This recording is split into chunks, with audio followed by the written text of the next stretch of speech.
And real quick, I want to talk about urgency. What can we do right now to create urgency inside your geographic farm? Because we want them to do what? Take action, right? And when we want them to take action, we kind of have to dig into some of these pain points per se.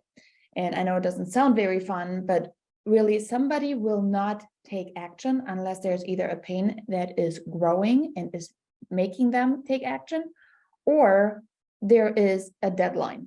I've been lately experiencing that a lot again with deadlines. Every time I'm trying to get something done, it's like to the last minute.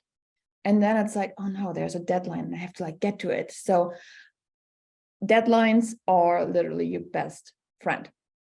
But there are 5 urgency calls to action for your hyperlocal lead gen activities that I want to go over, because I think if you can hit these just right, and I do have a cheat sheet for you guys on this one, you have the possibility of actually getting somewhere right now when it seems like everybody's on the fence.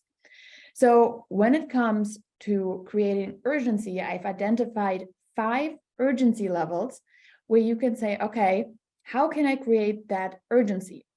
And the way for you to create this urgency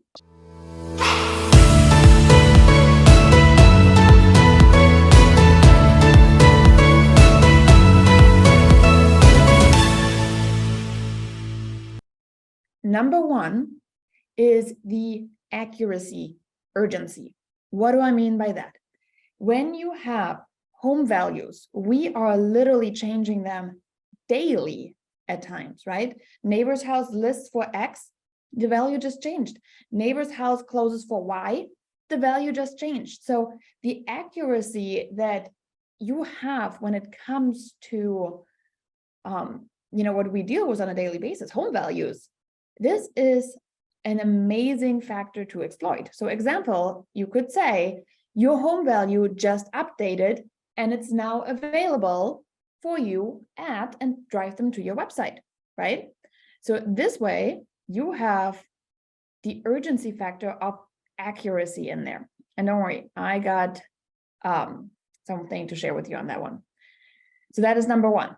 Number 2, when it comes to driving action for your prospects, remember, they will not get off the fence unless you give them a reason to do it. And that one is driven on curiosity. Curiosity is a wonderful tool to use because people naturally want to know. I recently had a post pop up into my feed, and it's a terrible example, but I'm going to give it to you anyhow, because I know I'm not the only one thinking this way. But somebody had passed away, right? And my natural urgency, curiosity urgency was, what happened? Okay, I mean, it's, amazing agent, by the way. She was part of the hyperlocal agent. And just the natural question that your brain will pose, oh my gosh, what happened? Okay, this is a curiosity that is in all of us. And again, this agent, her light has like she is just one of these people. She walks in a room and she was just so positive, right? Anyhow, moving on. Number 3, when it comes to urgency, how else can we get people off the pot, in so many words, okay? Because people are just sitting on the sidelines and they have somebody else dictate their life. I'm in a market where there's actually seasons, so this might not apply to all of you guys.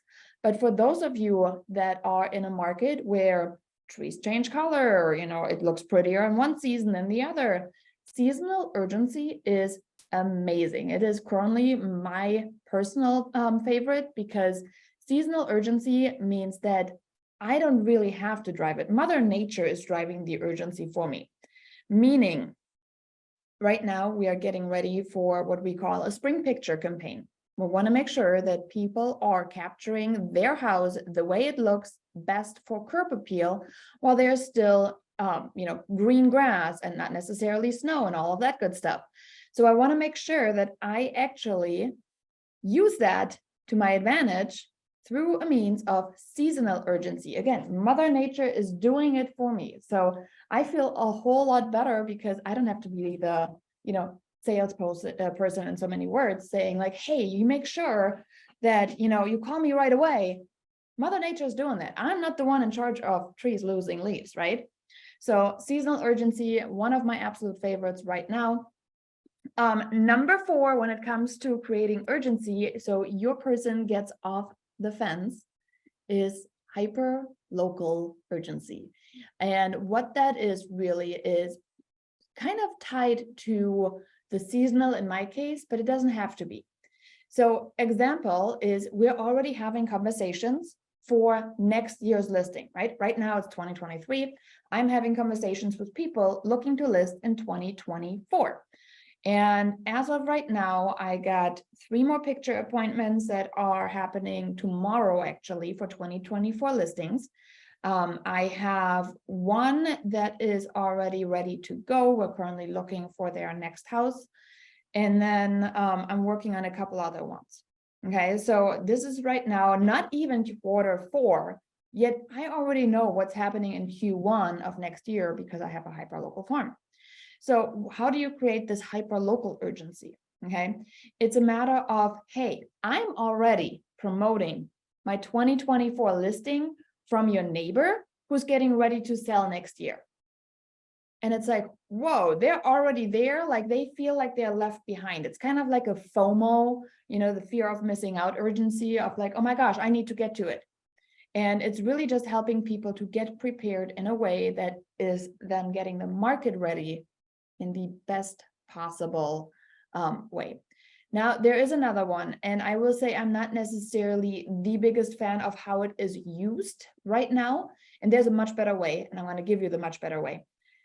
Market urgency. Okay, you've seen those YouTube videos of the housing market crash of 2023. Like you've seen these like really terrible headlines. They're getting clicks. I'm not gonna lie, they are getting clicks. They are, getting the job done. But remember, this is also your reputation. Do you want to be associated with somebody that's, driving, like using scare tactics and so many words? I don't want to be associated with that, right? I want to be associated with just educating, making sure that my client is making good decisions, making sure that they know as many of the facts that I can possibly deliver. But this one was the market urgency. There's a really nice way for you to use it without sounding, like a doomsday prepper. So the fact is, was a market at an all-time high, right? No one is able to predict how long it will last. True story. But it's time to evaluate your best options now. One of the conversations that I oftentimes have is, okay, let's look back, because when somebody comes in, and my market is most often financed, when somebody comes in to look at your house and they have to get a loan, they will need to get an appraisal. And the appraiser historically has always looked at the last 6 months. Well, if I'm looking at Q3, Q4, I just had a phenomenal spring market, summer market. Okay, my prices are up there. Now, as of right now, our home prices are coming down, meaning that if you are waiting for, March, April, let's say, they're going to be looking at the sales from November through April. Are these sales going to be favorable for you and your home value? We don't know. We can't promise that because that is future forecasting. But we know how the prices have been, right? So far, if we're looking at the last 6 months, super easy. So that's just a little bit on that end, where I think it's a really nice reminder for us that we don't necessarily have to be the one saying like, you have to do it now. It's all out there, and you can drive that urgency in a nice way without trying to, scare your prospect or making them feel like, oh my gosh, the sky is, falling down. So I really want you to remember these 5 call to actions: accuracy, urgency, curiosity urgency, seasonal urgency, hyperlocal urgency, and market urgency.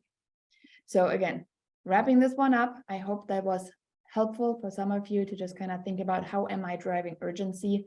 Again, deadlines is one thing, but oftentimes for our sellers, deadlines are not something we impose. Deadlines are oftentimes self-imposed by life for them, such as a job transfer, such as I can't stand the pain of driving my kids to school that's an hour away anymore. There's just other, deadlines. I think that's really important for us to kind of realize we're not always in control. As much as I love to be in control, we're not always in control.